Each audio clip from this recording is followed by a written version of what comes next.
నమస్తే. Welcome to our channel. ప్రస్తుతం మనతో పాటు సీనియర్ జర్నలిస్ట్ డివి శ్రీనివాస్ గారు ఉన్నారు. వారితో డిస్కస్ చేద్దాం. హలో సార్, నమస్తే.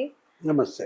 సార్, పోసాని కృష్ణమురళి సూసైడ్ చేసుకుంటా అని చెప్పటం కానీ, ఆయన మాట్లాడే విధానం కానీ నిజంగా అందరినీ ఆశ్చర్యానికి గురి చేస్తుంది. అంటే చేసిందంతా చేసేసాడు. ఇప్పుడు మళ్ళీ ఇదొక డ్రామా. ఇది కూడా స్క్రిప్ట్ ఎవరో ఒకరు ఇచ్చుంటారు అని అనేసి అని అంటూ ఉన్నారు. దీనికి ఏమంటారు సార్? దురదృష్టం, విషాదం. పోసాని కృష్ణమురళి నిజంగా సినీ సంభాషణల రచయితగా, సినీ నటుడిగా, దర్శకుడిగా కూడా అతను దగ్గర 150 సినిమాలకి రచన చేశాడు. డైలాగ్ రైటర్గా ఒక 150 సినిమాలు ఏదో నటుడిగా చేశాడు. అతనికి ఉత్తమ నటుడు అవార్డులు, సహాయ నటుడు అవార్డులు కూడా వచ్చిన నేపథ్యంలో ఆ అవార్డులను కూడా దుర్భాషలాడాడు. అదేదో కమ్మ అవార్డులను, కాపు అవార్డులను, ఆ కాంపౌండ్కి ఇన్ని అవార్డులు, ఈ కాంపౌండ్కి అన్ని అవార్డులు పంచుకుంటున్నారు. నీకు అవార్డు వస్తే నువ్వు ఆ అవార్డును తీసుకోవటం అది కళకి గౌరవం. పోసాని కృష్ణమురళి చేసిన వ్యాఖ్యలు ఆ రోజు నందిని అవార్డులను కమ్మ అవార్డులు అన్నాడంటే నందిని అవమానిస్తున్న సందర్భం. అంటే ఏంటి అసలు అతని నోరు? అదొక నోటికి అదుపు లేదా? ఏ మాటలు మాట్లాడుతున్నావు? ప్రజా జీవితంలో మీరున్నప్పుడు ఒక బాధ్యత ఉండాలి కదా. ఏది సామాజిక బాధ్యత కాదు, నువ్వు ప్రజల పట్ల బాధ్యత, నీ కళల పట్ల బాధ్యత. అంటే జగన్మోహన్ రెడ్డి కోసం నువ్వు ఏదైనా చేసుకుంటావా? ఏం జరిగింది? సీన్ కట్ చేస్తే జగన్ ముఖ్యమంత్రిగా ఉంటే వీళ్ళ కళ్ళు ఎక్కడికెక్కాయి? తలకెక్కుతాయా? ఇప్పుడు ఆయన దిగిపోతే నెలకు దిగాయా? ఒక ఉన్మాదిలాగా మారిన నేపథ్యంలో మనం 5 ఏళ్ల పాటు జగన్మోహన్ రెడ్డి ఇలాంటి ఉన్మాదులందరినీ పెంచి పోషించాడా? నోరు మంచిదైతే ఊరు మంచిదవుద్దంటారు పెద్దలు, ఎప్పుడో చెప్పారు. అంటే వీళ్ళ నోరు ఎంత చెడ్డదయ్యిందో అంత చెడుగా వీళ్ళు ఇవాళ ప్రజల ముందు నిలబడ్డారు. వీళ్ళకి కనీస సానుభూతి కూడా ఎందుకు రావట్లేదు? యాక్చువల్గా దగ్గర 16 రోజులు ఏమైంది ఆయన జైలు పాలే. నిన్న కూడా జడ్జి ముందు ప్రొడ్యూస్ చేస్తే 2 రోజుల్లో బెయిల్ ఇవ్వకపోతే నేను ఆత్మహత్య చేసుకుంటానని జడ్జి గారి ముందే అన్నట్టు.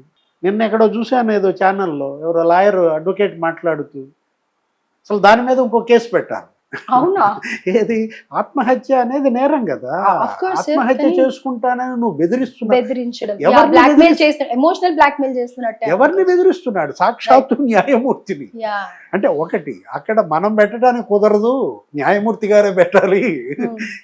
అంటే మరి జడ్జిగా ఆయన ఎందుకు పెడతారు? ఆయన ఏంటి అసలు రిమాండ్ బెయిల్ ఇద్దామన్నాడు కూడా ఇవ్వకూడని పరిస్థితి కల్పించుకోవటం. గతంలో వల్లభనేని వంశీ కూడా అదే బిహేవియర్. కోర్టులో ప్రొడ్యూస్ చేస్తే జడ్జి ముందే అతను ఎవడాడు నా మీద కేసు పెట్టింది వాడంతూ తేలుస్తా, ఎవడాడు ఆడి పేరు చెప్పండి, ఇట్లా శివంగా ఇలా అక్కడ శివంగా లేస్తే ఎలా ఉంటుంది? అంటే సానుభూతి జడ్జిలకే వీళ్ళ మీద రావట్లేదంటే వీళ్ళు జడ్జిల మీదే దుర్భాష. గతంలో సుప్రీంకోర్టు జడ్జిల మీద, హైకోర్టు జడ్జిల మీద అమరావతి ఆ 3 రాజధానుల బిల్లు విషయంలో అదొక పెద్ద కేసు. సిబిఐ దాన్ని టేకప్ చేసింది. అది ఎక్కడ దాకా వచ్చిందో తెలియదు.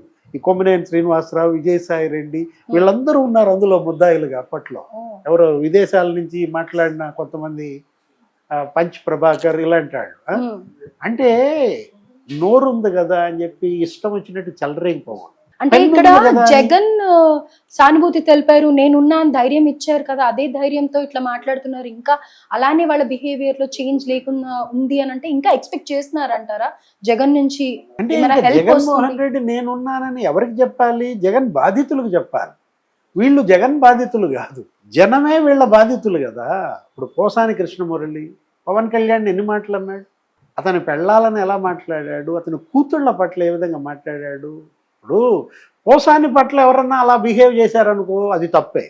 దాన్ని నువ్వు వెళ్ళాలి, కోర్టుకు వెళ్ళాలి, నువ్వు న్యాయం అడగాలి, ఇది తప్పని చెప్పాలి. కానీ ఇక్కడ ఫిలిం నగర్ క్లబ్లో నువ్వు ప్రెస్ మీట్ పెట్టేసి నువ్వు అంజనమ్మని తిడితే చిరంజీవి తల్లిని దుర్భాషలాడతారా? ఆమె ఏం చేశారు? అది ఒక పిచ్చిగా వీళ్ళు బిహేవ్ చేసిన విధానం ఇవాళ ఏంటి తిక్క కుదురుస్తోందా? కూటమి ప్రభుత్వం ఇవాళ వాళ్ళు బయటకు వస్తే కేసు, లోపలికి వెళ్తే కేసు. ఇప్పుడు బెయిల్ ఇచ్చి బయటకు రాగానే పీటీ వారెంట్తో పోలీసులు సిద్ధంగా ఉన్నారు, ఉంటున్నారు, ఎక్కడెక్కడో తిప్పుతున్నారు, కడుపుల నొప్పి అన్నాడంట. ఉమ్, మొన్న ఎక్కడో ఒక చోట కడుపుల నొప్పి అనగానే తీసుకెళ్ళి మొత్తం చూపించారు, 2-3 హాస్పిటల్లో చూపించారు, డాక్టర్లు ఏం లేదు హెల్తీగానే ఉన్నాడని చెప్పారు. నిన్న వలవల ఏడ్చాడు జడ్జి ముందు. ఏంటి 2 సార్లు గుండె ఆపరేషన్, స్టంట్ ఎంచుకున్నాను, 70 ఏళ్ల వయసు, ఇవి ఇప్పుడు గుర్తొచ్చే. ప్రెస్ మీట్ పెట్టి దుర్భాషలాడినప్పుడు మరి ఇది లేవా? అప్పుడు 70 ఏళ్ళు కాదా? పవన్ కళ్యాణ్ పిల్లల్ని కూతుళ్ళని తిట్టినప్పుడు నీ వయసు ఎంత? ఆ వయసు అప్పుడెందుకు గుర్తు రాలేదు? బూతులు తిట్టినప్పుడు భువనేశ్వరి మేడంని, బ్రహ్మణిని పిచ్చి మాటలు మాట్లాడినప్పుడు నీకు నీ స్టంట్ గుర్తు రాలేదా? గుండె ఆపరేషన్లు గుర్తు రాలేదా? అరే, చంద్రబాబుని జైల్లో పెడితే భువనేశ్వరి మేడం తన భర్తకు జరిగిన అన్యాయం గురించి ఆమె ప్రచారం చేసుకుంటూ నిజం గెలవాలని ఆమె ఏదో ప్రోగ్రాం తీసుకుని, బ్రహ్మణి ఏదో అక్కడే రాజమండ్రిలో వాళ్ళిద్దరూ అత్తా కోడళ్ళు బయట ఉండి భోజనం లోపలికి పంపించటం, వాళ్ళ పట్ల సానుభూతి దేశ విదేశాల్లో వెల్లువెత్తితే నువ్వు అవహేళన చేస్తావా? భువనేశ్వరి మేడంని దుర్భాషలాడతావా? బ్రాహ్మణిని చిన్న పిల్ల పిచ్చి మాటలు మాట్లాడతాడా? ఇవాళ ఎందుకని పోసాని కృష్ణమురళికి జనంలో సానుభూతి రావట్లేదంటే కారణం ఇదే. ఏది? తప్పు మీద శాస్తి తప్పు జరిగింది. చేస్తూనే ఉన్నాడు, కరెక్టే జరుగుతోంది అన్న ఇతనికి తగిన శాస్తి ఇదే అని. ఇప్పుడు గతంలో ఒక్క సినీ పరిశ్రమ నుంచి ఎవరన్నా మద్దతుగా వచ్చారా? ఒక్క మాట మాట్లాడారా? ఖండించారా? ఎన్నేళ్లు సినీ పరిశ్రమకు సేవలు అందించాడు? నట్టి కుమార్ గారు మాట్లాడారు సార్ అనేక సందర్భాల్లో, ఇది తప్పు అని చెప్పి ఖండించారు. అంటే నేను అనేది అది ప్రజల్లోకి అతను నట్టి కుమార్ ఎవరు అసలు ఇదంతా వెళ్ళేది కాదు కదా. పెద్దలందరూ ఇవాళ దాన్ని నిలబడాలి. ఏది? సినీ రచయితల సంఘం, లేకపోతే నిర్మాతల సంఘం, దర్శకుల సంఘం, వాళ్ళంతా వచ్చి ఇది తప్పని అక్కడికి వెళ్ళి వినతి పత్రం ఇవ్వడం, ముఖ్యమంత్రి గారిని కలవడం. అంటే ఏంటి? ఇతను గతంలో ఒక సినిమా తీశాడు, శ్రావణ మాసం అని ఏదో సినిమా, మొత్తం అదో పెద్ద రికార్డు. ఏది? అనేక మంది అందులో నటించారు, ఒక 70-50 మంది కమెడియన్స్ వచ్చి అందులో నటించారు అతని కోసం. ఆ రోజు నిలబడినటువంటి ఆ నట సమాజం ఈరోజు పోసాని కృష్ణమురళి వెంట ఎందుకని లేకుండా పోయింది సినీ సమాజం? అంటే అతను చేతులారా చేసుకున్నదన్నమాట.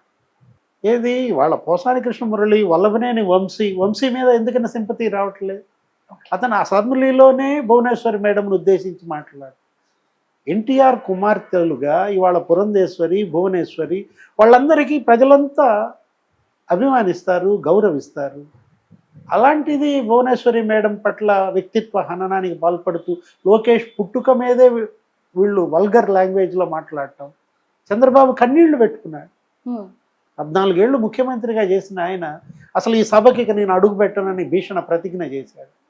ఇది కౌరవ సభ, గౌరవ సభగా మారితేనే అడుగు పెడతానన్నాడు. నిజంగానే ప్రజలు ఆ కౌరవ సభని తిరస్కరించారు. నిన్న కూడా చంద్రబాబు అన్నాడు, ఏమని? 9 నెలలైంది అసెంబ్లీలో బూతులు వినపడుతున్నాయా అన్నారు. అంటే ఇవాళ ప్రజలు, వెంకయ్యనాయుడు కూడా అదే మాట అన్నారు, ఉపరాష్ట్రపతిగా చేసిన ఆయన. బూతులు మాట్లాడే వాళ్ళకి ప్రజలు బూత్లోనే సమాధానం చెప్పారు. పోలింగ్ బూత్లోనే సమాధానం చెప్పారు. అంటే వీళ్ళని నఖసిక పర్యంతం చూస్తున్నారు. వీళ్ళ భాష, వీళ్ళ వేషాలు, వీళ్ళ యొక్క ప్రవర్తన. ఇవాళ ప్రజలేంటి? ప్రజలు చులకన మీరు చేయటం కాదు, ప్రజల జ్ఞాపక శక్తి అపారం, మర్చిపోరు, ఓర్చుకుంటారు, సహిస్తారు, ఎప్పుడో వేటేస్తారు. అంటే పోసాని కృష్ణమురళి ఈరోజు ఆ వర్ర రవీంద్రారెడ్డి, లేకపోతే ఈ బోరగడ్డ అనిల్ ఇలా జైళ్ల పాలైనా కూడా కనీసం ఆ కుటుంబాలు, ఆ బంధువులు, వాళ్ళ యొక్క సమాజంలో కూడా వాళ్ళకి స్పందన, సానుభూతి రాకపోవడానికి కారణం అదే అనమాట. ఆ వర్ర రవీంద్రారెడ్డి నిన్న మెడనొప్పి అంటున్నాడు. అతన్ని కడప జైలు నుంచి జగ్గైపేట అక్కడికి తీసుకెళ్ళాలి, అక్కడ ఒక కేసు ఉందంటే నేను రాను బయటికి, నా మెడనొప్పి అన్నాడు.